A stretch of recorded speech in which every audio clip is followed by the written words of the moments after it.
Biz səninlə əl-ələ tutub gəzişməliydik. Çox şey bölüşməliydik.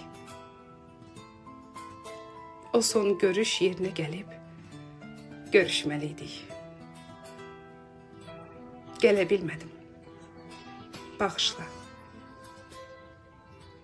Biz səninlə illəri bir-bir yola saldıq. Həyatın ləzzətini aldıq. Nə rüzgar əsti ki, bu günlərə qaldıq. Bilə bilmədim. Bağışla. Həsrətin ilə gecə ah eləməyim azmı? Mən də bir gün görüm. Olmazmı? Neyniyim?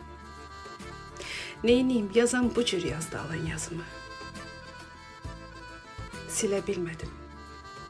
Bağışla. Neyleyim yazan bu cür yazdı alın yazmı, silə bilmədim bağışla.